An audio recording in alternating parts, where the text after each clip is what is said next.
네, 안녕하세요. 안녕하세요. 처음 뵙겠습니다. 저 김희상이라고 합니다. 지금 레벨 1에서는 윤리랑 포트폴리오 가르치고 있고요. 레벨 2에서는 윤리랑 코퍼레이트 파이낸스 두 과목 가르치고 있고 3로 가시면 아마 3차까지 저희랑 많이 같이 하시게 되면은 가장 많이 보게 될 거예요. 그래서 제가 14과목 중에 5과목 가르치고 있으니까 아마 3차에서는 거의 3분의 1 같이 하시게 될 겁니다. 만나뵈서 반갑고요. 일단 소개에 앞서서 저는 현재 회계법인에 다니고 있고 그 다음에 강의를 한 지는 3년 정도 된 것 같아요. 4년째 들어가네요. 그래서 저는 12년에 합격을 해서 그때부터 강의를 해서 지금 4년 정도 하고 있고요. 그 다음에 간단히 이제 합격 전에 설명의 내용 전에 간단히 설명을 드리려면 그러니까 원래 기존에는 학원이 3군데 정도가 있었어요. 그래서 저희가 제일 리딩하는 회사였고 강의가 제일 비싸잖아요. 그죠? 그렇지 않나요? 그 다음에 그 밑에 학원이 비슷한 협회 학원이 하나가 더 있고요. 그 다음에 와우패스가 있었죠. 근데 작년 기준으로 해서 학원이 4군데가 더 들어왔어요. 경쟁이 치열해지고 있는 거죠. 그만큼. 그래서 7군데, 8군데 정도 되는 걸로 알고 있어요. 그래서 만약에 하시게 되면은 수강생들 입장에서 손해볼 건 없는 것 같아요. 사실은. 그래서 가서 다 설명 들어보시고 오리엔테이션 다 보세요. 그래서 오리엔테이션 들어보시면은 어떤 내용으로 설명하시는지에 대해서 대략적인 사이즈는 잡으실 수 있을 거라고 생각을 하고요. 그래서 올해 설명회를 제가 생각을 하면서 어떤 거를 얘기해드리면은 도움이 될까 생각을 했는데 작년이랑 거의 비슷하겠지만 올해는 그냥 조금 더 제 얘기를 많이 더 들려드리고 조금 더 실질적이고 조금 더 솔직한 얘기를 해드리면 도움이 되지 않을까 생각을 해요. 왜냐면은 책자는 어차피 읽어보면은 다 내용은 아실 거고 다른 학원에서도 설명해 하면 어차피 어떤 섹터에서 누가 일을 하는지 어느 정도 합격률이 있는지 이런 것들 물론 제가 다 말씀을 드리겠지만 얘기는 하니까요. 저는 조금 더 솔직한 얘기로 드리도록 하겠습니다. 작년에 제 설명회 동영상을 보니까 저희 선배분이, 장사하고 있다고 하더라고요. 근데 저는 그 말을 듣고 되게 실망했던 게, 저는 되게 솔직하게 얘기를 한다고 했었거든요. 그래서 솔직하게 얘기를 하면 장사를 하는 게 아니잖아요. 근데 어찌됐건 그런 피드백을 봐서 올해는 조금 더 솔직하게 제가 합격했던 경험이랑 그 다음에 어떻게 공부를 해야 되는지 그 다음에 실질적으로 여러분들 입장에서 제일 중요한 이슈는 2가지라고 생각을 하거든요. 내가 이거를 했을 때 베네핏이 나오는지 그리고 조금 더 정확하게 얘기하면 사실은 코스트 대비 베네핏이 나와줘야 되는지잖아요. 첫 번째로 궁금하실 것 같고 만약에 하기로 결정을 하신 분들 입장에서는 어떻게 하면 빨리 합격할 수 있을지 efficiency죠. 어떻게 하면 내가 조금 더 빨리 쉽게 잘해서 안전하게 합격을 할 수 있을지 2가지라고 생각을 하거든요. 그래서 2가지 초점에 맞춰가지고 설명할게요. 그래도 일단 간략하게 브리프하게는 대략적인 내용은 아셔야 되니까 설명을 드리도록 하겠습니다. 2007년도 기준으로요. 금융위기 전이죠. 헤지펀드 매니저들 전 세계적으로 해서 탑 20를 나열했을 때 연봉이 얼마 될 것 같으세요? 앞에 남자분 연봉 얼마 될 것 같으세요? 잘 몰라가지고. 잘 모르세요? 대략적으로 한번 맞춰보세요. 그냥 본인의 개수를 한번 얘기해보세요. 2, 3억 정도? 뒤에 여자분 계시네요. 내 남자친구는 이 정도는 벌었으면 좋겠다라는 연봉을 말씀해 주시면 돼요. 헤지펀드 탑 20이에요. 세계에서. 어느 정도 될 것 같으세요? 비슷한 것 같아요. 좀 잘 어울리시네요. 굉장히 기분 나빠하시는데 죄송합니다. 2007년도 기준으로요. 헤지펀드 탑 20, 탑 10이죠. 탑 15 안에 들어간 헤지펀드 매니저 연봉이 1조 원이었어요. 2008년도에 금융위기로 이게 절반 정도 삭감이 돼서 4,500억이었고요. 2009년도에 금융위기가 살짝 회복이 되죠. 미국에서 돈을 워낙 많이 풀어서 그래서 회복된 연봉이 탑 30까지가 다 1조 원이 넘었어요. 굉장한 연봉이죠. 1조 원이면 사실은 지금 금리 상황에서 연간 이자 소득만 200억에서 400억 정도가 떨어지는 돈이니까. 근데 왜 그들이 그렇게 많이 돈을 벌 수밖에 없었을까요? 에 대해서 우리는 고민을 해봐야 될 거 아니야. 저 사람은 뭐가 달라서 나랑 똑같은 시간을 일하고 그 많은 연봉을 받을 수 있을까에 대해서 고민을 해봐야 되겠죠. 이따가 제가 답을 드리도록 할게요. CFA 역사에 대해서 간략하게 설명을 드리려고 하는데요. CFA는 1963년도부터 처음 시험을 보기 시작했어요. 지금 한 40년, 50년 정도 됐나요? 예, 역사가 한 50년 정도 되는 것 같고 그 전에 CFA 만든 사람이 누군지를 알면 이 자격증이 어떤 배경으로 탄생이 되는지가 조금 명확해지거든요. 벤자민 그람이라는 사람 들어보셨나요? 여기 대학생분 계세요? 대학생분 얼마 되세요? 대학생분 얼마 안 되네요. 직장인분이 조금 더 많으시네요. 대부분 많이 아실 거라고 생각이 드는데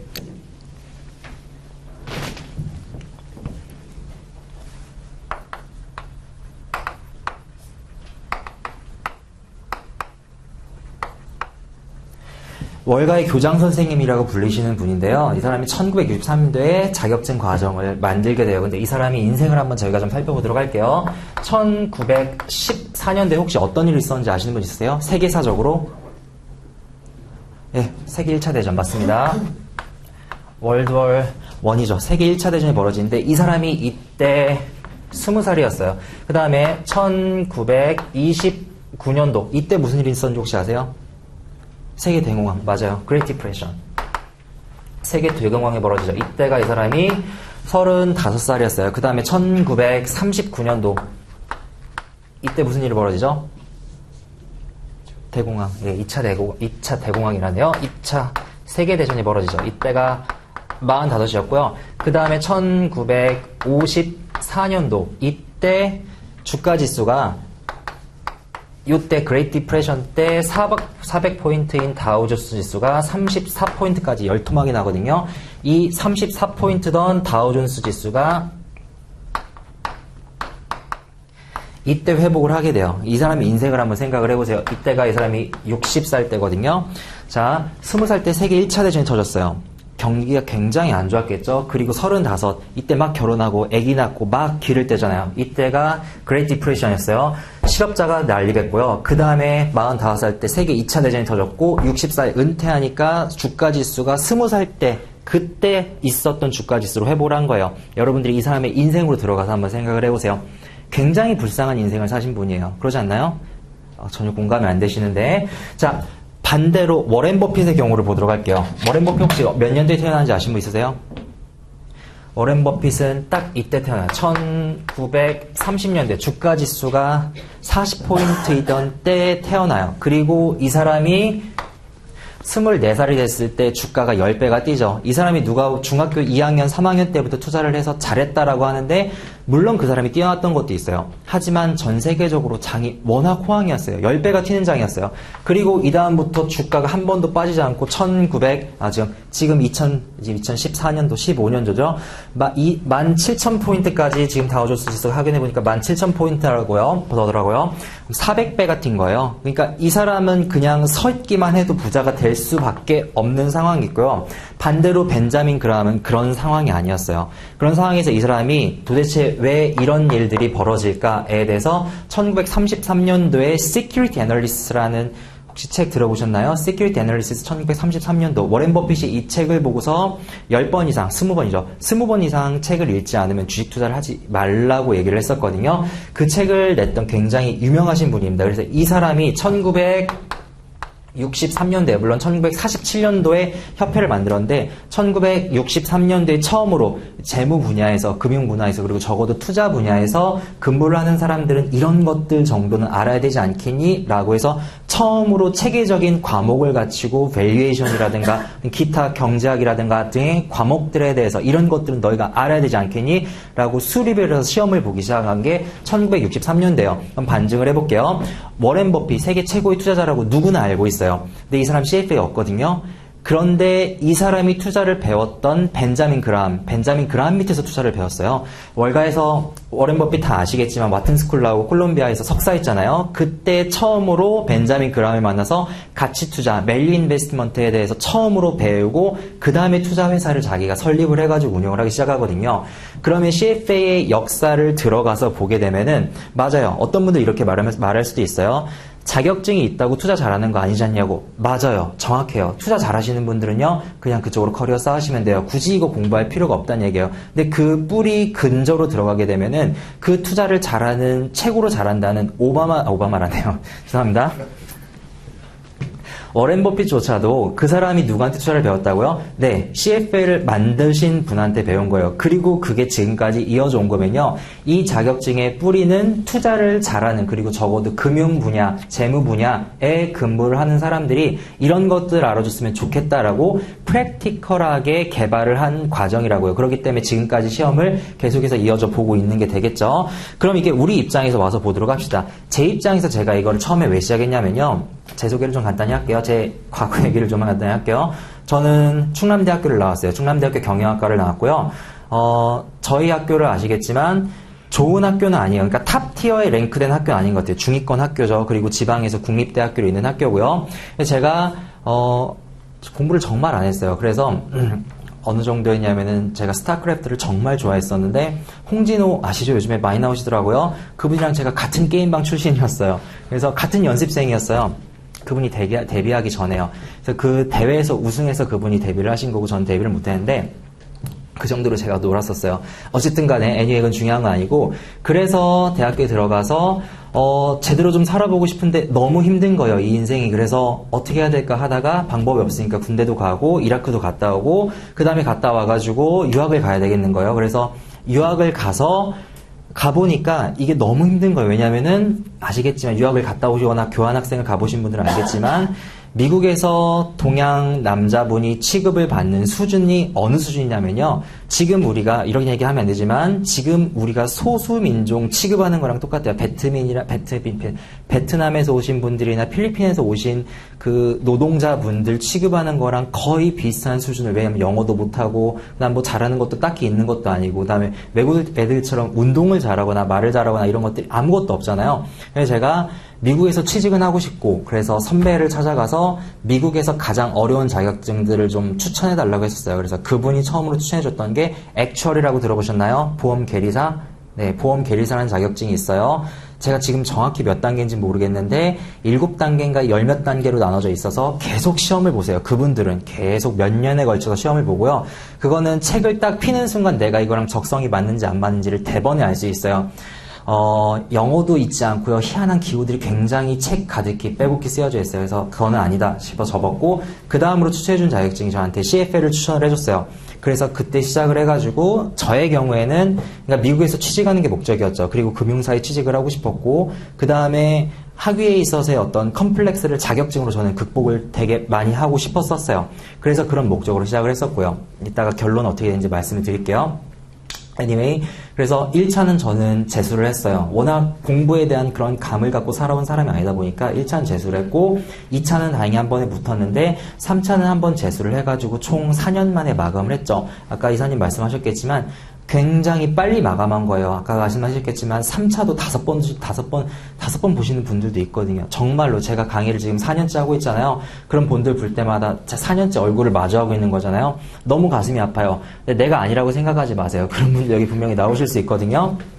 어쨌든 그렇게 해서 저는 공부를 마무리하고 바로 강의를 시작을 했는데요. 그러면은 그때 제가 그 형한테 물었을 때 선배한테 이게 최고 자격증이 맞아요? 라고 물었을 때 제가 답을 얻었는지를 여러분들한테 말씀을 해줘야 될 거 아니에요. 두 가지를 말씀을 드릴게요. 일단 첫 번째로는 최고의 자격증은 맞아요. 근데 그 섹터가 한정돼 있어요. 투자, 금융 분야 쪽에선 최고의 자격증이 맞아요. 따로 올 자격증이 없어요. 뭐 CPA도 있다 그러고 뭣도 있다 그러고 CMA, CAIA, FRM 굉장히 많잖아요. 금융투자분석사 뭐 난립하고 있어요. 하지만 CFA가 그냥 짱이에요. 있으면은 그냥 다 필요 없어요. 부질없는 것들이에요. 죄송해요. 있으신 분들. 부질없는 것들이에요. 있으면 그냥 끝이에요. 그리고 쓰지도 않아요. 그거 이력서에다가. 어찌됐건 간에 있으면은 이거 하나로 그냥 다 프리패스가 될 수 있는데 이유는 뭐냐면요. 전 세계적으로 이거만큼 레코그니션을 얻고 있는 자격증이 없어요. 전 세계적으로 지금 12만 명의 합격자가 활동을 하고 있거든요. 그리고 매년 응시하는 인원 자체가 12만 명이에요. 12만 명이 매년 똑같은 날짜에 하루에 모여가지고 시험을 치는 시험이 어디 있겠어요. 전 세계에. 이거밖에 없거든요. 물론 토익이나 이런 그런 것들은 있을 수 있어요. 우리나라가 좀 특이하죠. 어쨌든 간에 금융 분야에서는 그렇게 레코그니션을 갖고 있고요. 제가 뉴욕에서 시험을 2번 봤는데 시험 날이 되면은 뉴욕의 4성급 밑으로 내려가는 호텔이 제가 3성급이죠. 3성급 밑으로 내려가는 호텔이 제가 알기로 한 위죠. 3성급 위로 올라가는 호텔이 100개가 넘는 걸로 알고 있거든요. 그 100개가 다 예약돼요. 전 호텔이 다 예약이 되고 지하 1층, 2층, 3층까지 있는 모든 컨퍼런스 룸이 다 예약이 돼요. 시험 때문에. 그래서 그 시험 전에는 시험 호텔 주변으로 수험생들이 줄을 뱅뱅뱅 둘러싸고 그 시험을 보기 위해서 그날은 호텔을 예약을 할 수가 없어요. 그 정도로 많은 사람들이 시험에 응시를 하고 있어요. 나중에 책에 찾아보시면요. 어떤 사람들이 시험을 많이 보고 어떤 나라 사람들이 이 시험에 많이 응시하는지를 알 수가 있는데 잠깐만 지금 좀 보도록 하면요. 이거 페이지 잠깐만 그냥 제가 나올 때마다 간략간략하게 말씀을 드릴게요. 25페이지 한번 보시겠어요?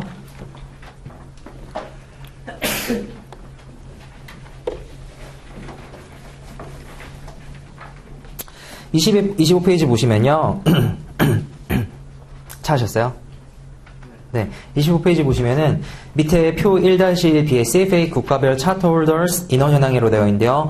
밑에 두 번째 줄 밑에 맨 밑에 보시면은 한국이 800명이라고 되어 있는데 실질적으로 한 1200명이 조금 더 되는 걸로 제가 알고 있어요. 이게 조금 옛날 자료인 걸로 알고 있어요. 그래서 한국에 1200명 정도 활동을 하고 있고, 그 다음에 싱가폴이 3000이에요. 홍콩이 5000이에요.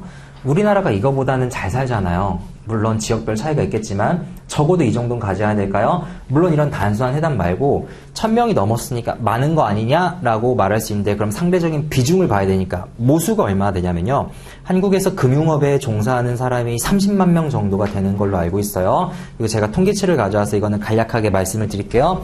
FRM에 있는 사람이 0.55%래요. 국내 금융 인력 중에서. 그리고 AICPA, USCPA죠. 미국 회계사가 0.31%고 CFA가 0.15%래요. 0.00%라는 거는 10,000명 중에 몇 프로라는 거거든요. 그러니까 10,000명 중에 15명 있는 자격증이라는 거예요.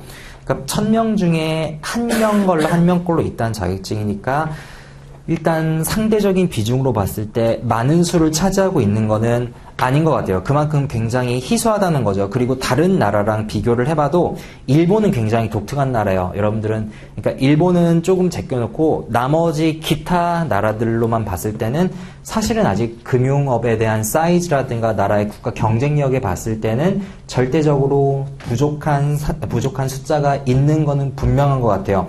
그런데 그러면은 다시 한번, 그럼 최고의 자격증이냐라고 물었을 때 그건 아니에요. 왜냐면은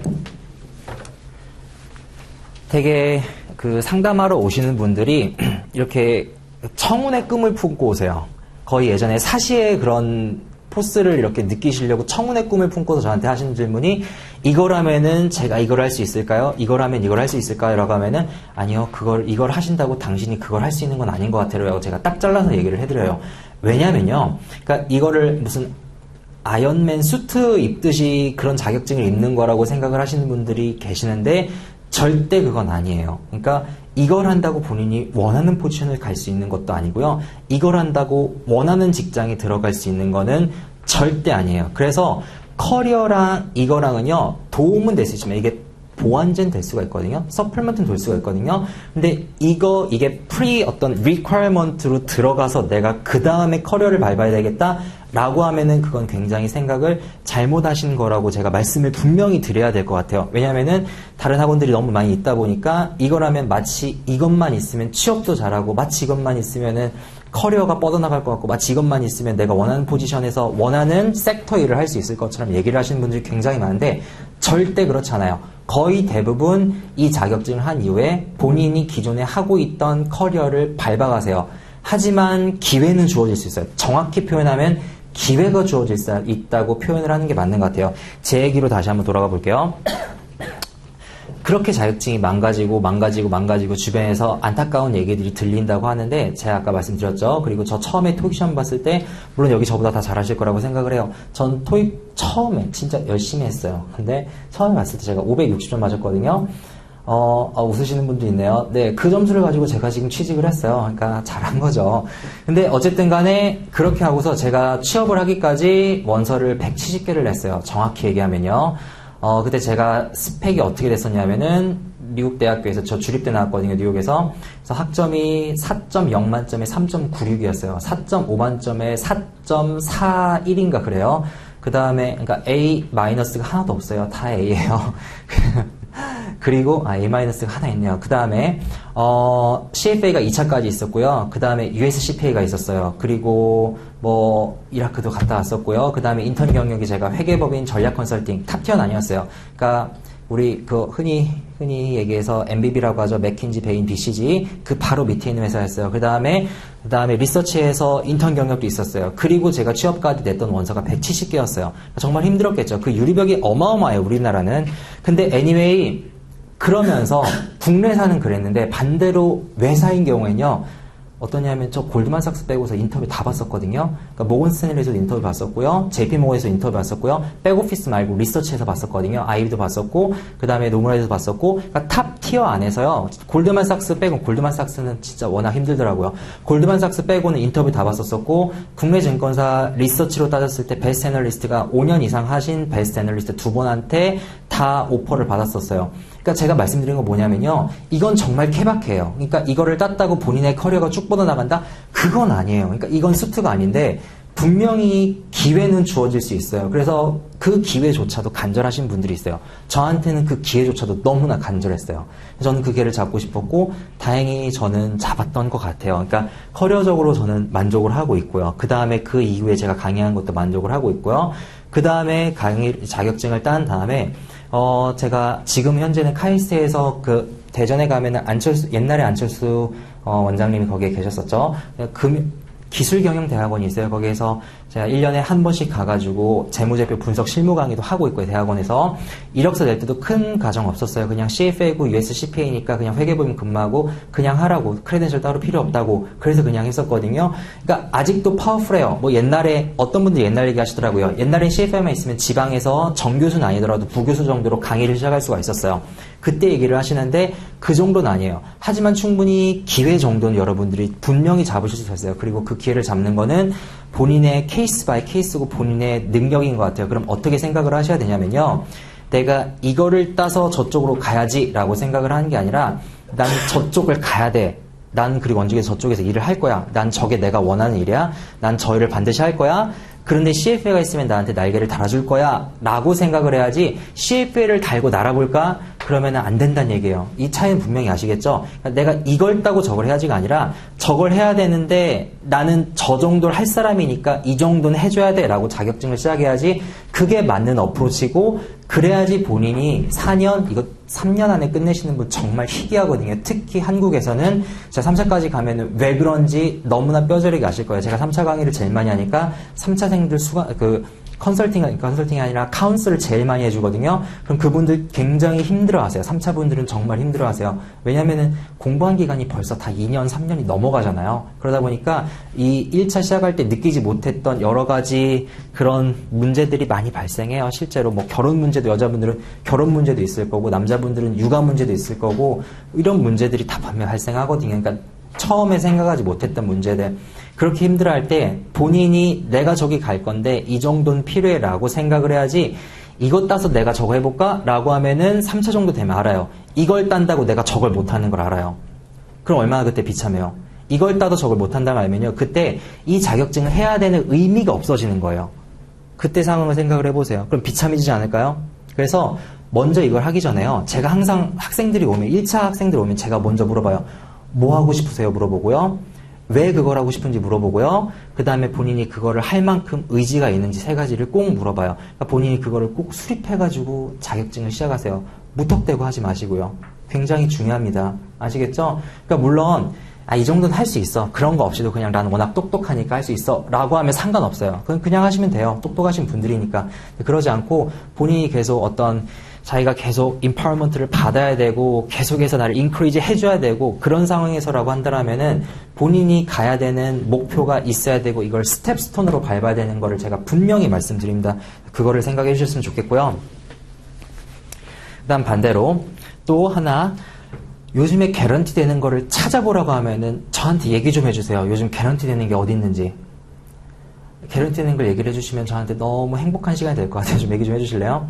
서울대 취업지수가 있어요. 들어보셨어요? 서울대생들이 가장 많이 준비하는 섹터나 업종이나 직업에 대한 취업지수가 있어요. 1위가 뭔지 아세요? 행정고시.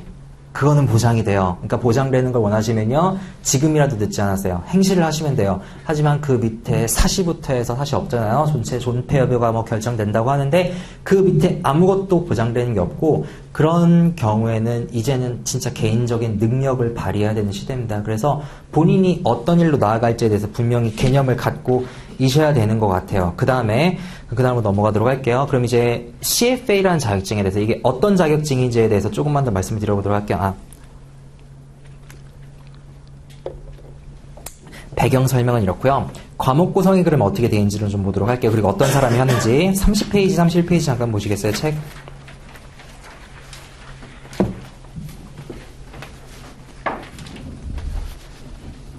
저는 설명회를 좀 즐겁게 하고 싶은데 제가 얘기를 하면 다들 심각해지고 우울해지셔서 돌아가시더라고요. 생각이 많아지시나 봐요. 특이한 매력을 가졌죠. 30페이지, 31페이지 가보도록 하겠습니다. 자, 30페이지, 31페이지 가보면요. CFA를 많이 하는 사람들의 비중이 있어요. 그래서 왼쪽에 한글로 써져 있는 거 그냥 한번 쭉 읽어보시면 되고요. 그런 사람들이 실제로 많이 하는 것 같아요. 그런데 아까 말씀드렸듯이 이걸 한다고 꼭 자격증이 필요한 건 아니에요. 그거는 분명히 아세요. 아시겠죠? 하지만 도움은 될 수 있어요. 정말로 많은 도움이 될 수 있어요. 31페이지 가보도록 할게요. 31페이지 가보시면요. 가장 많이 하는 사람들이 누구냐면 당연히 포트폴리오 매니저예요. 왜? 워렌 버핏, 당연히 벤자민 그람, 당연히 월스트리트에서 가치 투자를 시작했던 그 사람들이 제일 많이 하는 거예요.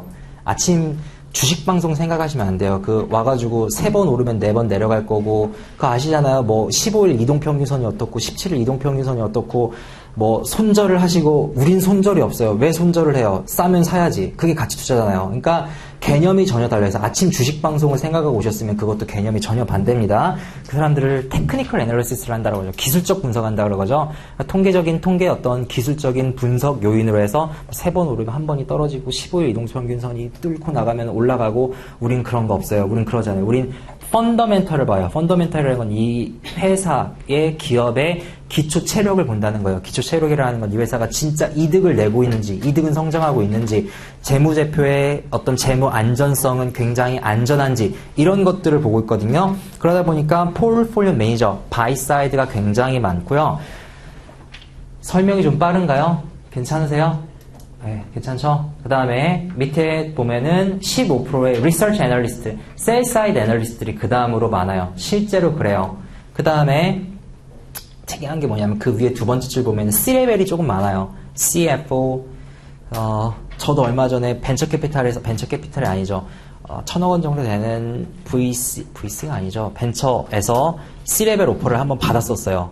경력이 이렇게 안 되는데, 어찌됐건 간에 C레벨에 대한 니즈가 있어요. C레벨로 가려면요, 알잖아요. 덕지덕지 뭐가 많이 필요하잖아요. 학위도 필요하고, 경력도 필요하고, 뭣도 필요하고, 그러다 보니까 이런 니즈가 외국에서 조금 있는 것 같아요. 특이하죠. 그 세 개를 합치면은 얼추 한 50% 정도 되는 것 같아요. 그러지 않나요? 이 세 개가 메인 섹터고요. 나머지 섹터들이 있는데, 맞아요. 이게 없어도 가능해요. 하지만 있으면은 본인이 커리어를 뻗어나가는데 분명히 큰 도움이 될 거라고 말씀을 드리고요. 그 다음에 과목 구성을 좀 한번 먼저 보도록 할게요. 그럼 이제 이게 어떤 사람들이 해야 되냐는 거고요. 그 다음에 그러면 과목 구성이 어떻게 되냐? 42페이지를 한번 보시겠어요? 거기에 보면은 여러 가지 과목들이 나와 있는데, 제가 이 과목들을 다시 한번 정리를 해드릴게요. 일단 아까 말씀드렸듯이 투자에 특화된 자격증이에요. 그러다 보니까 주식이라든가 채권 쓰실 필요는 없어요. 거기 있는 거 다 쓰는 거니까. 데리버티브, 파생상품, 얼터너티브, 대체 투자 상품, 이 네 가지 상품군에 대해서 밸류에이션을 하고 평가하고 살지 말지에 대한 의사결정 과정이 들어가겠죠.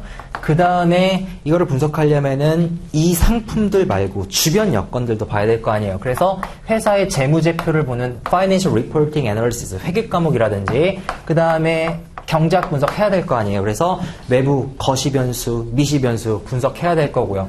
그 다음에 이 상태에서 요즘 통계적 분석 다 돌리잖아요. 모델 돌리니까 퀀트가 들어갈 거고, 그 다음에 기업단에서 재무를 봐야 되니까 코퍼레이트 파이낸스, 재무관리가 들어가고요. 여기에다가 포트폴리오 매니지먼트가 들어가죠. 그 다음에 에틱스, 다른 과목에는 없는, 다른 시험에는 없는 특이한 윤리 과목이 여기에 들어가게 됩니다. 이렇게 10과목으로 기본적으로 구성이 됐다고 생각하시면 되고요. 어떤 과목들이 여러분들이 레벨 1을 하시게 되면은 포커스를 맞추시게 될 거냐면요. 여기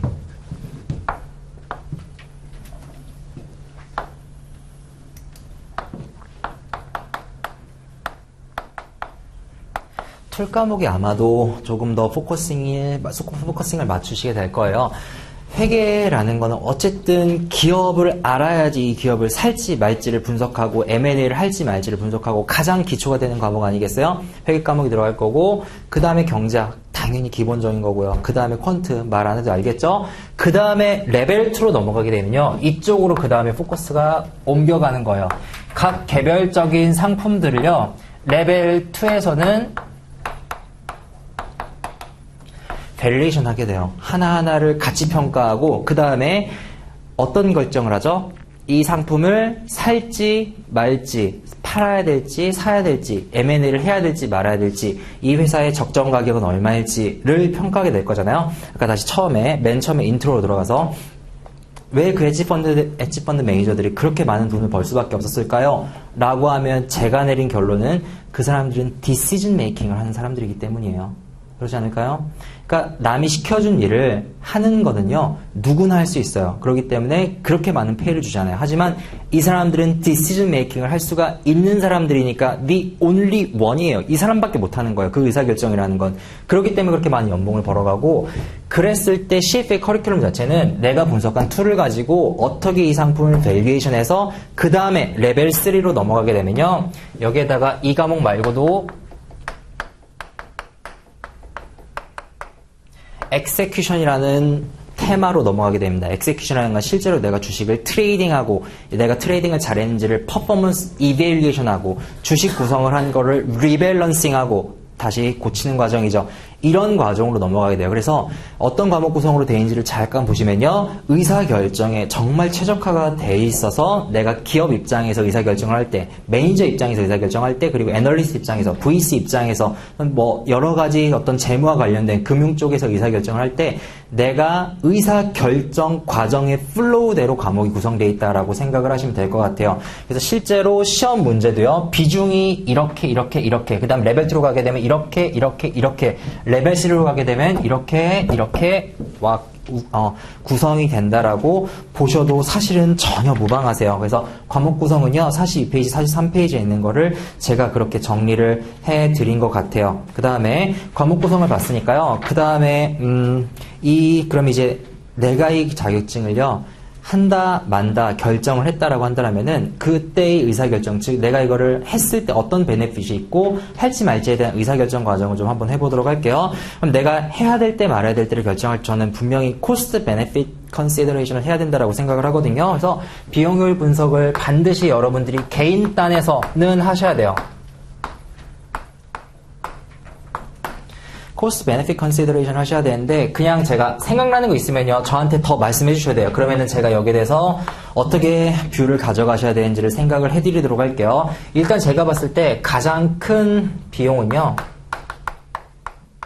시간이에요. 그쵸? 기본적으로 일단 2.5년에서 3.5년은 깔고 들어가 주는 거 아니에요. 레벨 1, 레벨 2 합격만 목표로 하시는 분들도 있어요. 그러면 안 하시는 게 좋아요. 차라리 그냥 레벨 3까지 하시면 하시는 거고요, 안 하시면 안 하는 거예요. 이유는요, 레벨 1, 2까지 합격을 해도 이력서에 쓸 수는 있어요. 하지만 그 위에 어떤 베네핏도 받을 수가 없어요. 그냥, 왜냐면 이력서는요, 여러분들 외국계 이력서는 아시겠지만 내가 쓰고 싶은 거 그냥 쓰면 돼요. 내가 요리 좋아하면 요리 좋아한다고 써도 돼요. 저도 이력서에 요리 좋아한다고 써놨어요. 그러니까 그냥 아무나 쓸 수 있는 거로 생각을 해요. 하지만 3까지 합격을 하면 그건 진짜 내가 차터를 받은 거잖아요. 전혀 느낌이 다르죠. 그래서 내가 그 시간에, 내가 다른 거를 할 시간에 이거를 2.5년에서 3년 또는 아까 말씀하신 그런 분들처럼 7년, 8년 하시는 분들 저 주변에 봤거든요. 심심치 않게 봤어요. 그러니까 나중에 이제 합격률 말씀드리면은 높은 줄 알고 오셨겠지만 내가 그 사람이 될 수도 있겠다라는 생각을 하셔야 돼요. 그래서 제가 봤을 땐 시간이고요. 그 다음에 금전적인 부분, 비용이 들어가죠. 예, 분명히 비용적인 면도 분명히 고려를 하셔야 되고요. 그리고 제가 봤을 때 세 번째는 가장 리스키한 게 여기서 말했던 거랑 거의 비슷할 수 있는데 기회비용이죠. 어떻게 보면은 리스크를 져야 된다는 거죠. 내가 이거를 했을 때 중간에 혹시 내가 드랍하면 어떻게 되지? 에 대한 리스크가 가장 큰 거 아니겠어요? 이거를 고려를 하셔야 되고요. 그 다음에 베네핏은 이거를 좀 베네핏도 좀 나열을 하고서 말씀을 드릴게요. 베네핏도 일단 가장 크게 생각을 할 수 있는 게 커리어적인 면을 생각을 할 수가 있을 것 같아요. 그래서 커리어적인 면을 보면은 일단 기본적으로 생각할 수 있는 게 여러분들이 연봉을 생각할 수가 있고요. 그 다음에 내가 원하는 섹터로의 어떤 이직이라든가 이런 것들을 생각할 수가 있겠죠. 그 다음에 두 번째로 누릴 수 있는 베네핏이 네트워크 같은 것들이 있을 수 있을 거고요. 그 다음에 아무도 알 수 없지만 내가 내재된 가치, 내가 이걸 하면서 얻은 무형의 가치, 눈에 보이지 않는 인텐저블한 밸류가 있을 수 있어요. 굉장히 중요하죠. 자, 하나하나 좀 보도록 할게요. 시간에 대해서요. 일단 시간에 대해서는요. 하기로 결정을 했다면 줄이는 게 맞는 거고요. 그 다음에 만약에 내가 이걸 아직 하기로 결정을 못했다라면요. 본인이 이거를 언제까지 끝내겠다는 타임라인을 반드시 잡고 들어오는 수밖에 없어요. 그리고 만약에 본인이 이것 말고 더 가치 있는 일이 있다라고 생각하면요. 반드시 그냥 그걸 하는 게 저는 더 낫다고 생각해요. 그러니까 가끔 이런 분들이 있으세요. 취업을 해야 되는데 자격증도 따야 되고 여러 가지 고민이에요. 라고 하면은 제가 한 학기 정도, 2학기 정도까지는요. 저도 그랬고 휴학을 하고서 자격증 공부하면서 뭐 그냥 하는 인턴 정도도 괜찮으면서 하는 건 나쁘지 않다고 생각을 해요. 왜냐면은 요즘 굳이 사회에 굳이 그렇게 미친 듯이 빨리 발을 담글 필요는 없는 것 같아요. 그런데 그거는 선택할 수 있는 사람의 입장이고 요즘 누가 선택해서 들어가요? 그냥 뽑아주면 감사하게 들어가는 거죠. 그러다 보니까 누가 나를 선택을 했어요. 풀타임 오퍼예요. 그런데 내가 이 자격증 때문에 그 풀타임 오퍼를 거절해야 될까요? 말아야 될까요? 하면은 전 직장 다니라 그래요. 직장 그냥 다니세요. 다니면서 이거는 충분 조건이지 이제 필수 조건 아니라고 말씀드렸잖아요. 그러니까 직장을 다니시는 게 맞으면요. 직장 다니시는 게 당연히 더 중요한 일이에요. 그 다음에 이건 나중에 해도 되고 안 해도 되고 직장 상황이 어떻게 바뀔지 모르는 거잖아요.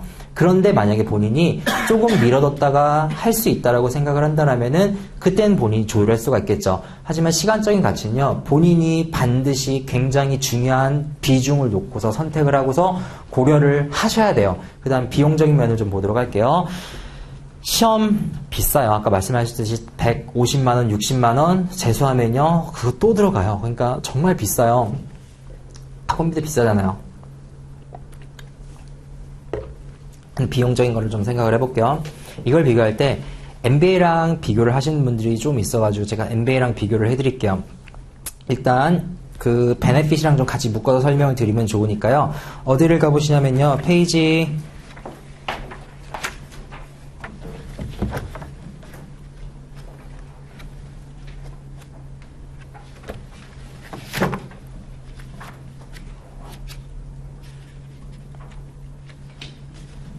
34페이지 가보시겠어요? 일단 CFA 하는데 한 1,000만 원 정도 든다고 칩시다. 그지 않을까요? 재수하고 삼수하고 사수하고 그 다음에 학원 풀타임으로 다 땡기고 그러면 한 1,000만 원 정도 드는 것 같아요. CPA 하는데도 한 1,000만 원 정도 들거든요. 괌을 가야 되니까요. 하와이를 가야 되고 그래서 어쨌든 이건 한국에서 보니까 좋은 것 같아요. 참고로 말씀드리면 CPA 하와이나 괌으로 다 시험 보러 가거든요. 정말 죽고 싶어요. 왜냐면은 하와이나 괌 가는 사람은 딱 두 부류예요. 한국에서 신혼여행 아니면 시험 보러 가는 사람이요. 정말 불쌍해요. 비행기에서 책 보고 있으면요. 그러니까 신혼여행 가는 사람들은 달라요. 옷도 좀 다르고 우리는 추리닝 입고 가고 그 사람들은 예쁜 옷 입고 가고 그리고 가서 떨어지면은 정말 괌 바다에 빠져 죽고 싶어요. 어쨌든 한국에서 시험 보니까 그건 좋은 것 같아요. 동지들이 많죠. 그리고 바다가 멀리 있잖아요. 그래서 딱히 빠져 죽을 데가 없어요. 그 다음에 비용적인 면은 한 1,000만 원 정도 든다라고 가정을 해보고 MBA랑 연봉 비교를 좀 해볼게요. MBA가요. 자, 34페이지 맨 밑에 테이블이 있는데 맨 위에는 CFA and No MBA 디그리고요. 그 다음에 그 밑에 보시면 MBA in Finance and No CFA예요. 그러니까 재무 쪽에서 근무를 하고 있는데 파이낸스에서 MBA를 한 것 같아요. 물론 MBA마다 편차는 커요. 알아요. MBA가 너무나 많기 때문에 하지만 그거를 고려하고서라도 대략 한 9,000불 정도 이게 비즈니스 인사이더에서 2013년도에 나온 자료거든요. 제가 갖다 놓은 거예요. 9,000불 정도 많거든요. 0년에서 5년 정도 그리고 10년 이상 벌어지게 되면요. 한 2만 불 정도 이상 차이가 나는 것 같아요. 그리고 물론 CFA랑 MBA랑 있으면 가장 파워풀하겠죠. 근데 실제로 그럴 수 있어요. 이유를 제가 오래 정도 일을 하면서 분석을 해보니까요. CFA를 하다 보니까 뭐가 있냐면은 레벨 1, 2까지는 학생 때 볼 수 있어요. 레벨 3로 넘어가게 되면 이건 분명히 직장인이에요. 직장인이 아니고서는 볼 수가 없어요. 특이한 케이스를 빼게 되면 그럼 직장 다니면서 레벨 1, 레벨 2, 3를 했다는 거는 둘 중에 하나인데요. 이따 말씀드리겠지만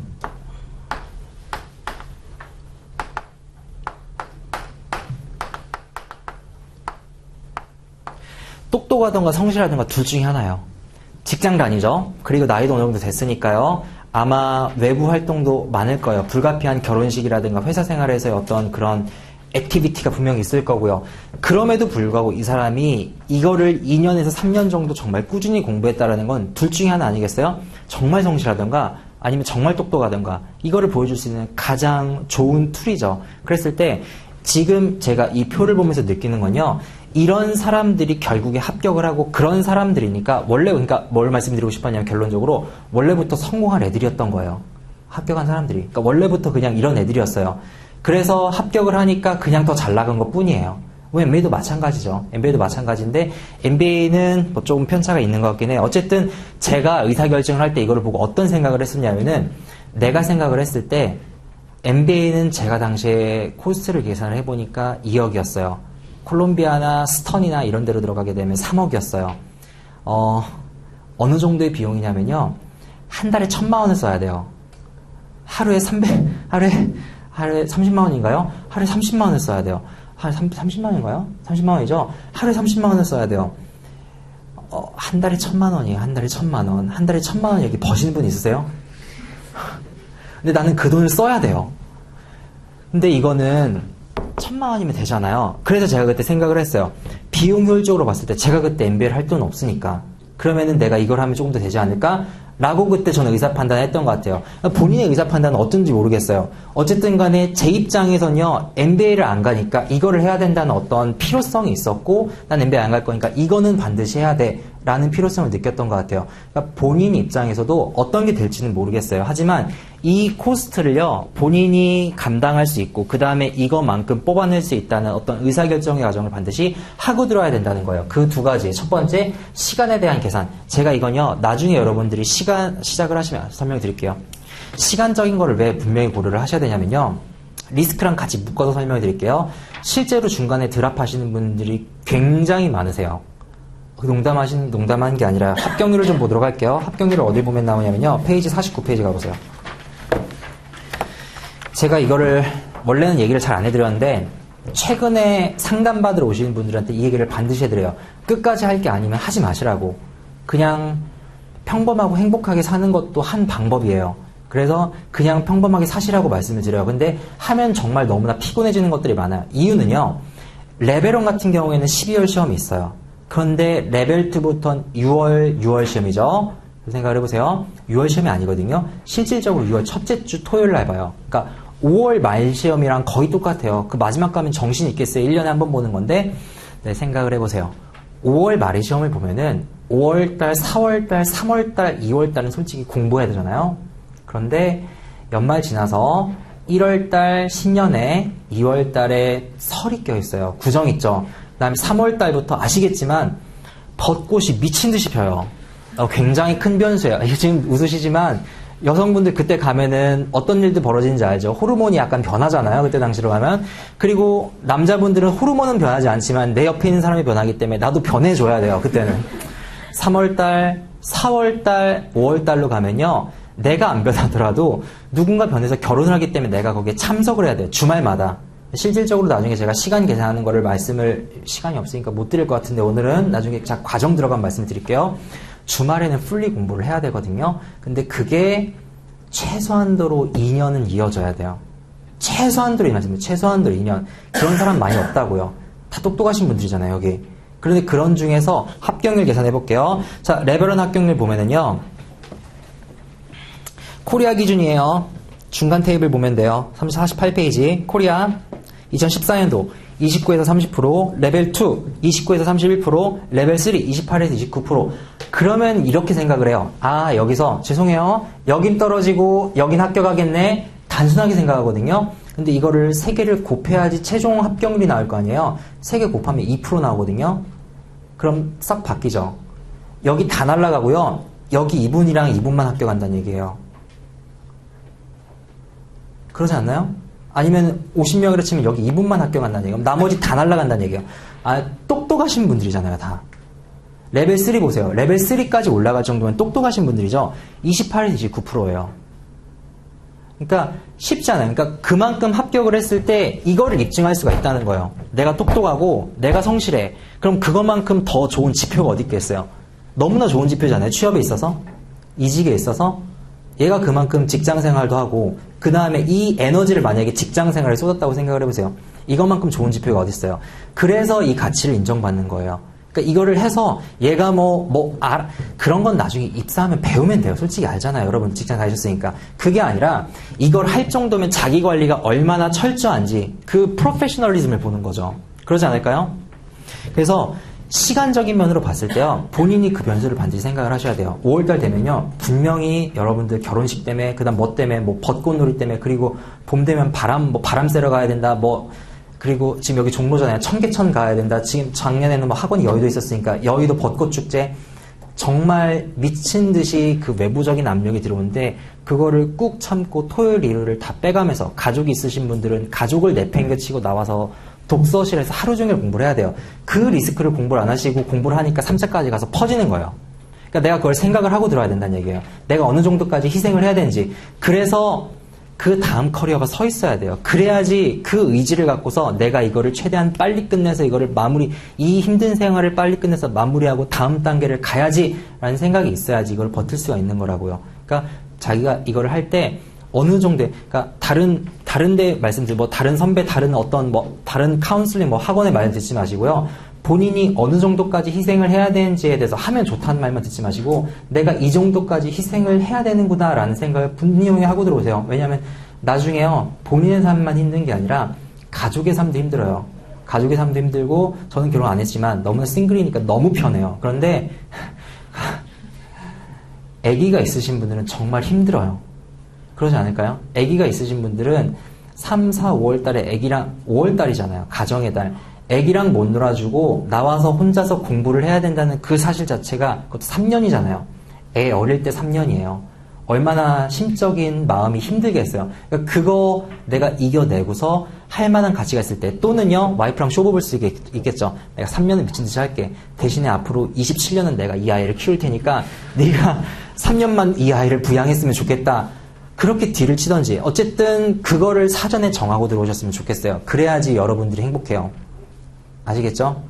그 다음에 리스크에 대한 거 좀 말씀드릴게요.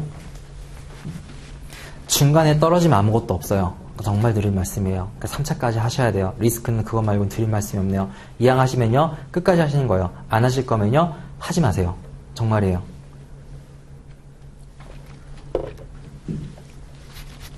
이유는요, 레벨 1, 요즘 대학생들 다 있어요. 금융권에 웬만큼 올려놓은 학생들은. 그리고요, 레벨 2, 군대 갔다 온 남자들은 웬만하면 다 있어요. 군대 갔다 오면 시험 2차 볼 수가 있거든요. 그러니까 레벨 2만 가지고는 대학생이랑 나랑 큰 차이가 없는 거예요. 경력 빼고는. 그 느낌 이해되세요? 실제로 제가 인터뷰 볼 때, MS 인터뷰였어요. MS가 아니네요. MS였죠. JP였네요.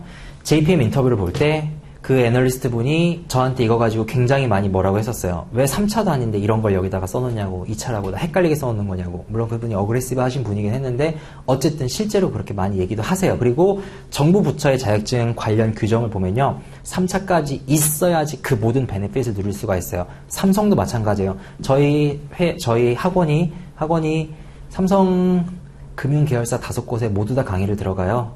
저희 학원만 들어가요. 다른 학원들 못 들어가는데, 저희 학원에서 그걸 가르치니까 잘 내부 사정을 알 거 아니에요. 삼성에서도 자격증에 대한 베네핏을 주는데, 물론 계열사마다 조금씩 달라요. 그런데 제일 잘 주는 데는 삼성생명으로 알고 있어요.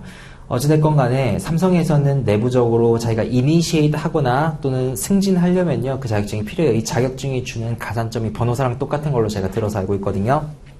근데 어쨌든 간에 본인이 하려면 그런 과정들이 필요하겠죠. 그 다음에 어쨌든 그 말씀을 드려야죠. 떨어지면은 그런 베네핏 없어요. 그러니까 레벨 3까지 완성을 해야 된다라는 생각으로. 그러니까 이 모든 것들을요, 이게 아무도 얘기 안 해주는 우리 어두운 면이잖아요. 그죠?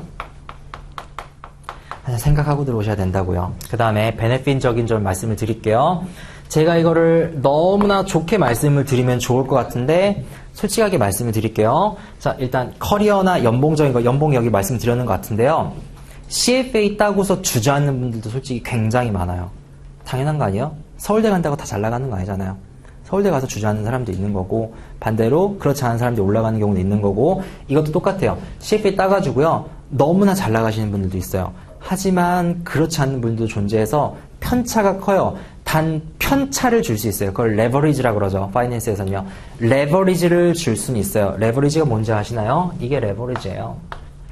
이게 널빤지라고 생각을 해보세요. 이게 레버리지예요. 이렇게 갈수록 요 편차가 커지겠죠. 내가 누르는 힘에 의해서 이게 레버리지예요. 내가 레버리지를 내 커리어에 줄 수 있어요. 그래서 그거는 본인 역량이에요. 그러니까 본인이 판단하세요. 내가 평화롭고 안정적이고 안빈낙도하면서 자연의 소리를 들으면서 나는 그냥 편안히 살고 싶어 라고 하면은 하시면 조금 그래요. 왜냐면은 그냥 그대로 따고서 편안히 그냥 그분은 계실 뿐이에요. 그러니까 본인이 뭔가 조금 더 나의 커리어에 욕심이 있으시고 나에 대해서 욕심이 있으시고 이 정도는 해야 돼 라고 했을 때 하는 거고, 그랬을 때 네트워크가 빛을 발하죠. 제 친구가 지금 골드만삭스 뉴욕에서 근무를 하고 있는데 그 친구는 에셋 매니지먼트를 하고 있어요. 근데 실제로 뉴욕에서 굉장히 많은 컨퍼런스가 CFA들을 대상으로 열리고 있어요. 그리고 그 컨퍼런스에서 네트워킹도 굉장히 활발히 이루어지고 있는데 그 친구들이 따는 건요. 내가 이걸 통해서 공부? 맞아요. 있어요. 근데 저 공부 안 썼잖아요. 공부 물론 있어요. 너무 좋죠. 커리큘럼도. 하지만 공부 말고 만약에 땄을 때 나의 베네핏은 땄을 때 그 사람들이랑 얘기를 할 수 있고, 그 다음에 있으면 아무래도 명함 내밀 때 얘기하기 편하시거든요. 금융권 치고서 회계법인 근무하니까 회계법인 치고서 이거 안 해본 사람이 없거든요. 다 1차, 2차씩은 조금씩 끄적끄적 됐죠. 그러다가 나중에 포기한 사람들이 많으니까, 그럼 저도 이거 했었는데, 정말 이런 사람이 너무 많아요. 저 이거 했었는데, 그럼 제가 이거 하셨어요. 정말 힘들죠? 라고 하면은 그때부터 그 사람이랑 친해질 수 있어요.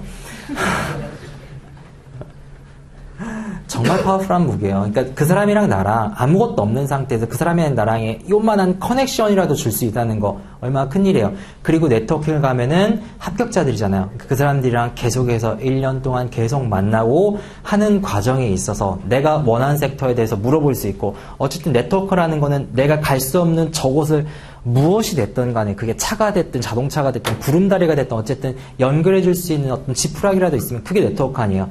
그게 존재하거든요. 분명히 존재하는 요소고요. 이널밸류, 저는 사실은 이게 제일 크다고 생각을 하거든요. 이게 2차가 아닌 건요. 물론 합격자 입장에서 이길 수 있지만 합격자 분들은 그런 말씀을 해요. 이게 레벨 1, 2만 있으면요. 나의 습관이 그렇게 많이까지는 변하지 않았을 거래요. 왜냐면은 2차까지만 한 1년에서 1년 반이만 하거든요. 그러니까 그닥 삶이 많이 변하지 않는데 3차까지 하면요. 이게 2년 반에서 3년, 4년 정도 대략적으로 되니까 그 시간 동안 계속해서 이거를 내 다른 어떤 스페어 타임을 마련을 해가지고 하다 보니까 이미 그게 3년이잖아요. 3년이니까 이미 그게 습관화 되어가지고 내가 이 다음에 무언가를 할 때 굉장히 빨리 잘 효과적으로 나의 시간을 쓰면서 할 수가 있어요. 그러니까 성공을 해 나가는 거예요. 당연하지 않을까요? 3년 동안 일하면서 가정생활하면서 그 틈틈이 100명 중에 2명이잖아요. 그 정도로 자기 관리를 잘했던 사람인데 당연하지 않을까요?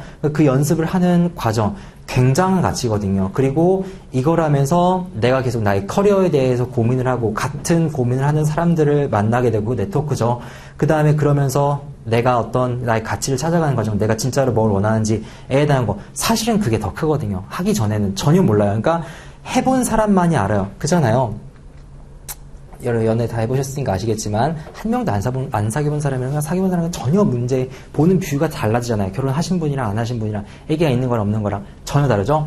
마찬가지예요. 그래서 이거는요 해보시고 그 다음에 자기가 그 시간 관리를 해보시고 난 다음에는 분명히 그 가치를 느끼는데 하기 전에 좀 힘들죠. 근데 어쨌든 그 가치를 느끼면요 그 다음부터는 자기가 어떤 일을 하건 간에 굉장히 편해요. 이것만큼 조금 더 좀 정확히 얘기하면 이것만큼 터프하게 나에 대해서 어떤 희생을 요구하는 그런 것들이 없잖아요. 그죠? 그러니까 그만큼 내가 이거를 견뎌냈다는 거는 다음에 어떤 걸 하든 그거를 수월하게 할 수 있다는 거를 의미를 해주겠죠. 그렇게만 말씀을 드릴 수 있을 것 같아요. 그래서 저는 그렇게 말씀을 드리고요. 그 다음에 그럼 이제 만약에 하기로 결심을 했으면은 어떻게 해야 될까에 대한 문제를 조금 더 논의를 해보도록 할게요.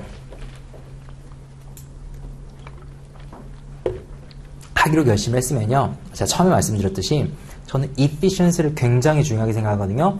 이왕하기로 했으면요. 빨리 그 다음에 가장 최적화된 시간 하에서 최대의 효율로 해야 될 거 아니에요. 그게 중요한 문제죠. 과목 구성을 보기 전에요. 일단 교재 선택 먼저 좀 보도록 할게요. 교재가요. 제일 처음에 저희는 지금 스웨저로 나간다. 스웨저 하는데 이 교재가 나온 배경을 잠깐 설명을 드리면요.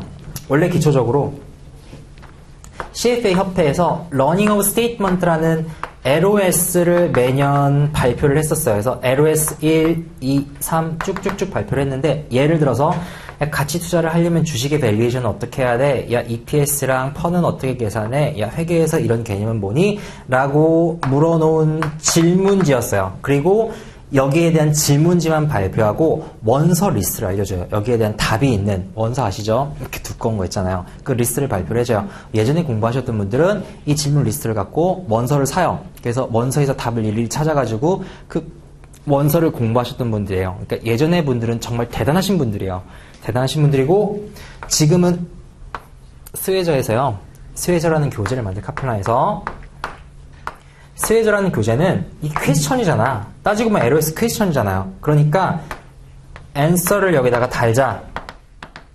이렇게 해서 교재를 만든 게 그게 스웨저예요. 그러니까 문제 나오고 답 나오고 문제 나오고 답 나오고 따지고 보면 서머리죠. 왜 서머리라고 하시는지 이해가 되시죠? 이거 원서 서머리. 그래서 CFA 협회에서 야 우리도 책을 하나 만들어 볼까? 라고 해서 커리큘럼 북이라고 해서 우리 CB라고 하거든요. 이 퀘스천에 대한 원서를 짜집기를 해놨어요. 그러니까 answer이 아니라요. 원서, raw material을 짜집기 해놓은 책을 CB라 그래요. 뭘 보셔야 될까요? 제가 답을 내려드리면요. 이건 당연히 이겁니다. 레벨 1, 2까지는 이거 보셔도 전혀 무방해요. 왜냐면요. 전 세계에서 75%에서 85% 정도가 스웨저를 보고 공부를 한다라고 생각을 해요. 생각이 아니라 그렇게 통계치가 나와 있어요. 그럼 이것만 보셔도 합격하시는데 사실 전혀 문제가 없는 게 전 세계에서 75%가 보는데 만약에 이 책을 보고서 합격을 못하면 클레임이 들어왔겠죠. 그러니까 그만큼 본다는 얘기예요. 공신력도 있고요. 그래서 레벨 1, 2에서 이거를 보고 공부를 하시면 되는데 문제는 뭐냐면 여기에서 다 커버 못하는 내용이 있겠죠. 이유는 이게 서머리이기 때문에. 그럼 뭘 보셔야 돼요? 원서를 살 수가 없기 때문에 그때 커리큘럼 북으로 가서 여기에 있는 내용을 참고하시면 돼요. 단 이거를 다 볼 필요는 없겠죠. 여기에 답이 나와 있으면 그러니까 이걸로 퉁치고 끝내시고 강사분들이 이거를 복사해서 나와주실 거예요. 혹시 필요하다고 생각이 되면. 하지만 안 보셔도 돼요. 전제는 왜? 여기 다 나와 있으니까. 근데 본인이 궁금하시면 여기서 찾아보는 거고 여기서 해결이 안 되면 그때 원서를 가는 건데 그럴 일은 정말 거의 99% 없을 겁니다. 그래서 이 정도만 레벨 3 가야지 이거를 조금 보고요. 2 정도에서는 정말 몇 과목 해당돼서 보고 저는 다 이걸로 나가요. 왜냐면 이걸로 나가도 버거우니까. 이걸로 나가도 다 커버가 되고. 그래서 공부는 이걸로 하시고요. 한국어 교재랑 영어 교재랑 또 병행해서 쓰는 데도 있어요. 그런데 답을 말씀드리면요. 영어 교재를 보세요. 한국어 절대 보지 마세요. 이유는요. 어차피 레벨 3로 가게 되면요. 힘든 거 알아요. 힘든 거 아는데 영어 교재로 지금부터 보는 연습을 분명히 하셔야 돼요. 레벨 3로 어차피 가게 되면은 에세이 써야 되거든요. 에세이 점수가 50점입니다. 물론 나중에 보면은 조금 더 쉽게 할 수 있는 방법은 있어요. 하지만 어쨌든 표면상으로 에세이는 50점이에요. 영어로 에세이를 써서 50점을 맞아야 되는데 내가 이거를 한국어 교재로 봐가지고 가서 영작을 하는 게 말이 된다고 생각하세요? 그리고 일단 내가 한국어로 봤어요. 그리고 시험장 가면 영어로 나오잖아요. 그럼 가면서 직독직해 하고 있을걸요? 주어 찾고 동사 찾고. 그런 짓 하지 마시고요. 영어로 공부하셔야 돼요. 그리고 제가 수업 시간에 많은 얘기를 말씀을 드릴 텐데 굉장히 한국 경제가 어려워요. 진짜로요. 그리고 앞으로 더 어려워질 거예요. 그래서 본인의 입장에서 커리어를 생각을 하신다라고 한다면요. 일을 하실 거라고 생각을 하신다면은 영어는 하셔야 돼요. 어쨌든 하셔야 돼요. 영어나 중국어는 하셔야 돼요. 그럴 거면은 지금부터라도 이거 보고서 연습을 미리 한다라고 생각하시고 영어 보시는 게 나아요. 그래서 이걸로 보세요. 절대 한국어로 된 교재 보지 마세요. 왜 영어 시험이 나오는데 여러분들 토익 한국어로 공부하세요? 영어로 공부하잖아요. 영어책으로 공부하잖아요. 거기 영어로 나오잖아요. 그죠? 그래야 영어 시험을 볼 거 아니에요. 근데 토익인데 한국어기 철수가 이거 했다 이렇게 나오는 책 보는 거 아니잖아요. 그죠? 영어로 된 책 보는 거예요. 너무나 당연한 거여서 무조건 영어로 된 책 보시고요. 하나의 에피소드를 제가 말씀드리면은 저희 회계법인 제가 지금 일한 지가 몇 년이 되는지 모르겠네요. 4년 정도 된 것 같네요. 올해 12월이면 4년이네요. 근데 제 밑에 때부터 들어온 애들이 어떤 애들이 들어오기 시작했냐면은 저는 아니에요. 제 밑에 애들이 3개 국어를 하는 애들이 거의 10명이면 7명이 들어오기 시작했어요. 10명이면 7, 8명이 3개 국어 하는 애들이 들어오더라고요. 그게 요즘 트렌드예요. 그냥 말씀드리는 게 아니에요. 그게 요즘 트렌드예요. 그러니까 영어 정도는 하셔야 돼요. 거의 대부분 싱가포르나 홍콩에서 중학교나 고등학교 마치고 미국에서 대학교 마치고 들어온 애들이 너무나 많아요. 옛날에는 그 친구들이 금융위기 전에는 미국에서 흡수가 됐었는데 이제 흡수가 안 되다 보니까 돌다 홍콩, 싱가포르 찾잖아요. 찾으니까 들어올 데가 어디 있어요? 한국 시민권자고 들어와야죠. 들어와서 직장을 찾다 보니까 너무나 경쟁이 너무나 치열해진 거예요. 근데 그 친구들이 이제 올라올 겁니다. 나이 드신 분들이 있으니까 그분들이 올라왔을 때 내가 적어도 그 친구랑 경쟁까지는 아니더라도 그 친구 보기에 창피하지 않게 일은 시킬 수 있어야 되죠. 그러지 않을까요? 그 친구가 한 게 맞는지 아닌지 판단을 할 수 있어야 될 거 아니에요. 그러니까 영어로 된 건요.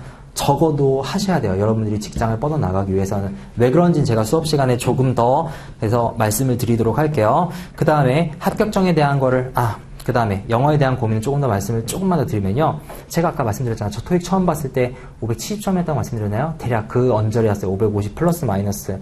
그런데 하면 돼요. 그러니까 왜냐면요. 이게 회계 재무에 관련된 용어만 많이 나오는 것들이잖아요.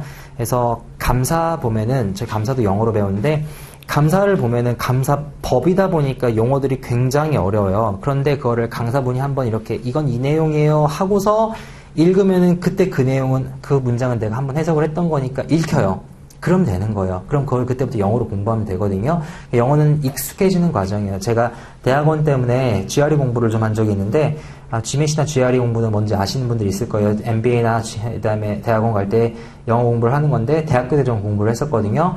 근데 희한한 단어들을 많이 해요. 예를 들어서 뭐 고딕 양식의 철골 구조물 그거를 뜻하는 단어들이 있어요. 아니면은 아시는 분들이 있겠네요.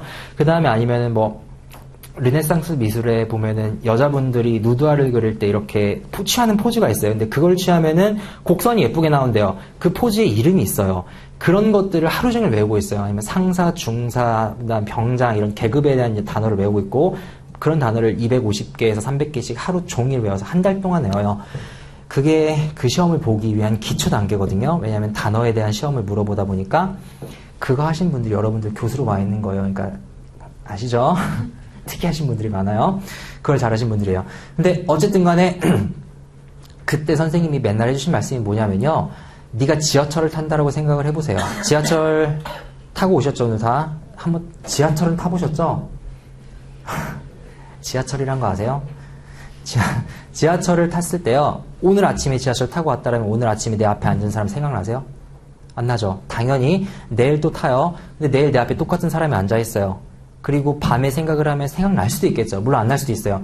그런 사람이 내일 갔는데 또 똑같은 자리에 앉아있어요. 똑같은 옷과 똑같은 가방을 들고 똑같은 색깔의 어떤 형태를 하고서 똑같은 사람이 앉아있으면요. 3일, 4일, 5일, 6일, 7일, 8일, 10일 보면은 익숙해지고 나중엔 그 사람이 점이 있는지 안경 썼는지 디테일하게 기억나겠죠?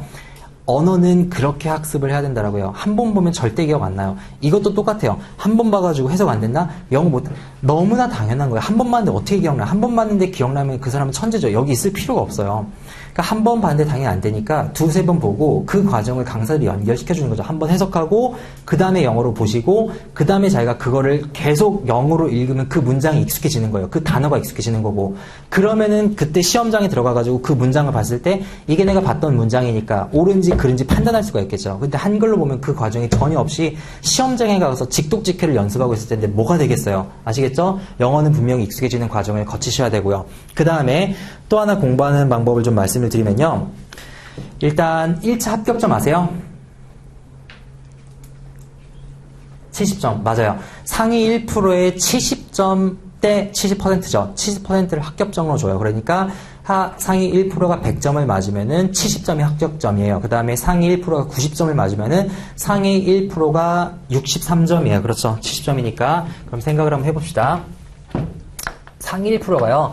레벨 1이다 보니까 70점 맞을 거예요. 그러면은 70점 위로 올라가야 합격을 한다라고 가정을 해보도록 할게요.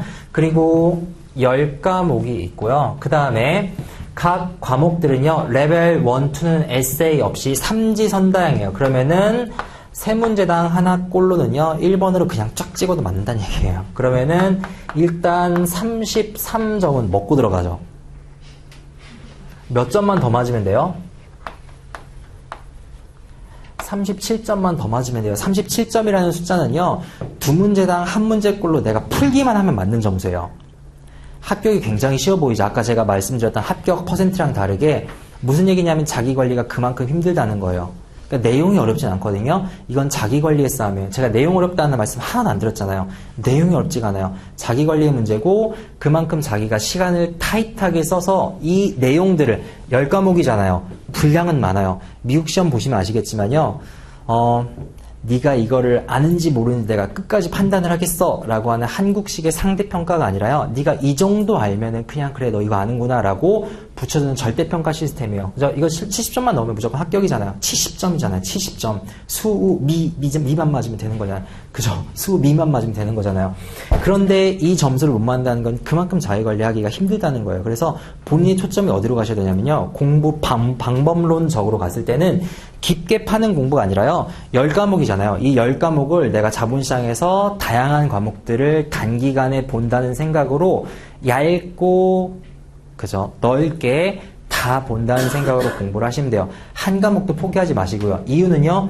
어렵지 않기 때문에 그래요. 그러니까 깊게 안 나온다는 얘기예요. 그리고 너 한번 고생해봐라 라고 이렇게 어렵게 하잖아요. 정말 특이한 거 되지 않아요. 이런 건 물어봐야지. 네가 너무나 당연한 것들을 물어봐요. 근데 그거를 틀리는 것도 문제가 있는 거고요. 그 다음에 왜 제가 한 과목도 버리지 말고 얇고 넓고 얇게, 얇고 넓게죠. 얇고 넓게 공부를 하라고 말씀을 드리냐면은 만약에 내가 한 과목을 포기하는 순간 그건 찍어야 돼요. 3분의 1이에요. 그런데 내가 절반이라도 훑어보면은 일단 하나는 제끼고 그러면은 둘 중에 하나 찍으면 되니까 50%잖아요. 그러니까 살짝이라도 공부하면은 그만큼 맞출 수 있는 확률이 굉장히 많이 올라간다고요. 문제가 어렵지 않기 때문에. 그래서 공부하실 때는 얇고 그 다음에 넓게 한 과목도 버리지 말고 하시라는 말씀을 드리고요. 그 다음에 스터디 운영을 하는 걸로 알고 있어요. 하시면 좋아요. 이유는요. 그래서 스터디를 잘 운영을 해주시는 학원을 가면 그래서 좋아요. 저는 스터디를 개인적으로 못했거든요. 되게 아쉬워요. 합격자 모임을 가면 저만 왕따처럼 혼자 앉아있어요. 혼자 공부해서. 근데 그런 거 말고도 같이 공부하면서 굉장히 자기관리 문제라고 말씀드렸죠. 나만 불쌍한 게 아니라 쟤도 불쌍하구나 이런 생각 가지면 내 마음이 조금 편해요.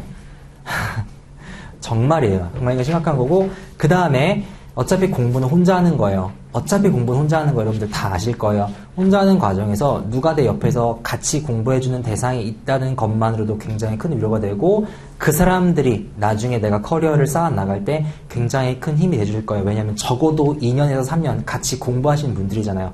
언제까지 여러분들이 그렇게 긴 시간 동안 같은 목표를 가지고 하나의 비전 아래서 똑같은 목표를 가지고 그리고 똑같은 타임 프레임이잖아요. 더군다나 한 날만 바라보면서 똑같은 비전으로 언제 공부를 해보시겠어요? 굉장히 좋은 기회가 될 거고요. 그 다음에 만약에 공부를 하신 분들이 혼자서 설명만 듣고서 강의 안 듣고 혼자 공부하시는 분들이 있을 거라고 생각이 들어서 혼자 공부하시는 분들이 있으면요. 잘 하시는 거예요. 혼자 공부하시는 것도 굉장히 좋은 방법이고요. 강의 들으시는 것도 좋은 방법인데 강의를 들으시는 분들도 혼자 공부하는 시간은 반드시 마련을 해야 돼요. 예를 들어서 뭐 어떤 거를 말씀드리고 싶냐면요. 강의를 시험 전날 보시는 분들이 있어요. 너무나 급하니까 강의를 시험 전날 보시는 분들이 있는데 그거는 뭐랑 똑같냐면은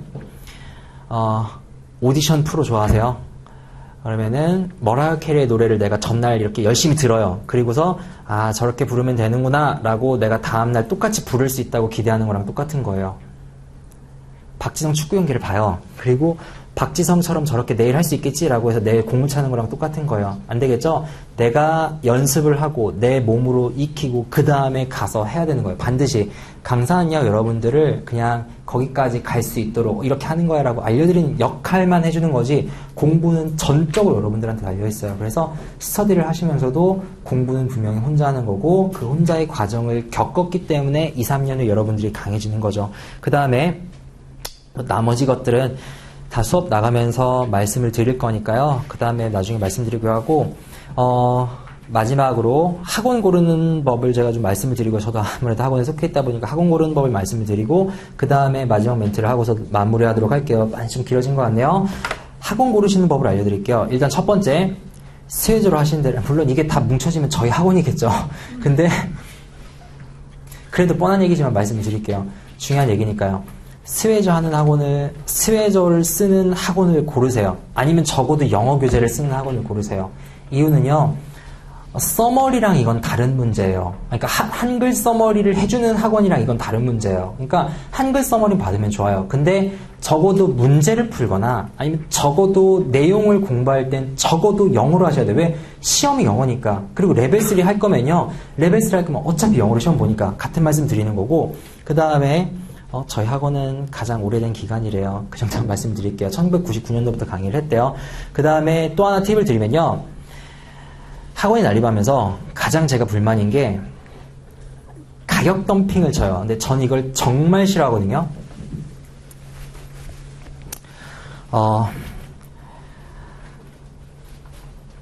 하버드의 젠 랜빈이라는 교수가 있어요. 근데 그 수업을 들어보면요. HBS에, 하버드 비즈니스스쿨에 그 교수가 하는 수업이 있는데 들어보면은 어떠한 경우에라든 프라이스 컴피티션, 가격 경쟁은 가장 마지막까지 해선 안 되는 거라고 말을 하거든요. 이 가격 경쟁이 너무나 심해지면요. 여러분들 아시잖아요. 조선업, 우리 3사가 1위거든요. 삼성이랑 현대랑 대우가 1위예요.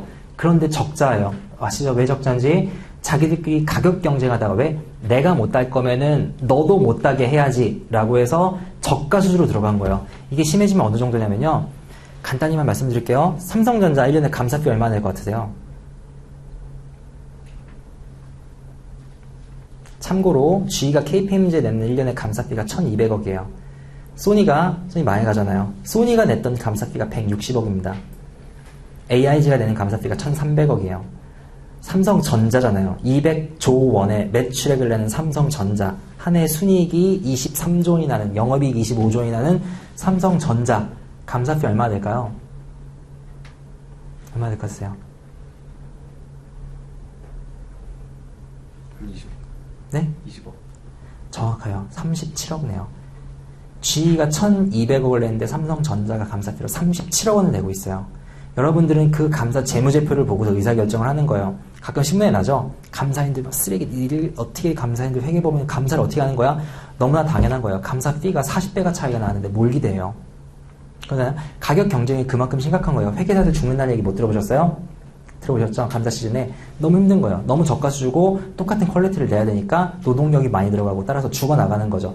이것도 똑같아요. 그러니까 가격 경쟁은 어떠한 경우에라든 가장 최하위로 밀어놔야 되는데 정말 내가 죽기 전에 너라도 죽이고 죽자는 심정으로 들어온 업체들이 지금 물을 흐리고 있어요. 그래서 어쨌든 간에 강의를 선택을 하실 때는요. 제가 이 말씀을 왜 드리냐면요. 이 친구들이 지금 난립한 업체들이 들어는 와야 되겠고 가격은 다운시켜야 되겠고 가격이 다운되는 건 그만큼 퀄리티가 안 좋다는 거겠죠. 그래서 강사 정말 2-3명, 3-4명 정도로 모든 강의를 다 커버하고 있어요. 저희는 백업 강사들이 지금 20명이거든요. 그러니까 본 강사 10명에 백업 강사가 1명씩 더 계셔가지고 20명이 운영을 하고 있는데 다른 학원은 지금 4명, 5명이서 모든 강의를 다 커버를 하고 있어요. 그런 상황이죠. 그런 상황에서 당연히 저가가 될 수밖에 없는 상황이고 레벨 2, 레벨 3는 심지어는 강의를 못해서 레벨 1만 런칭을 하고 있는 상황이에요. 그래서 그런 점에서 레벨 2, 3까지 올라갈 거면 어차피 한 사람한테 배우는 게 나을 거고 그 다음에 만약에 레벨 2, 3가 런칭이 안 돼 있다면 그만큼 그 학원이라든가 강사의 자질에 의심을 해봐야 되지 않을까요? 이건 나에 대한 투자잖아요. 본인에 대한 투자인데 다른 것도 아니고 본인에 대한 투자인데 그 투자를 어떻게 하실지는 뭐 본인에 대한 가치 판단에 대한 문제지만 그런 면에서 한번 생각을 해보시면 좋을 것 같아요. 그 다음에 그 정도만 말씀을 드리고요. 기회가 굉장히 길었네요. 노력과 행복에 대해서 좀 마지막으로 마무리를 좀 하고서 그 다음에 마무리하도록 하겠습니다. 욕심과 노력에 대해서요. 제가 수험 공부하는 후배들한테 제가 맨날 얘기를 하는 얘기인데요. 본인이 행복해지려면은 둘 다 버리던가 둘 다 가져가던가 해야 돼요. 본인이 욕심이 있는데 노력을 안 하잖아요? 그럼 걔는 평생 불행해요. 이해되세요? 근데 본인이 노력을 안 할 거면요. 욕심을 버리세요. 그럼 내 마음이 편해요. 근데 본인이 욕심이 있잖아요?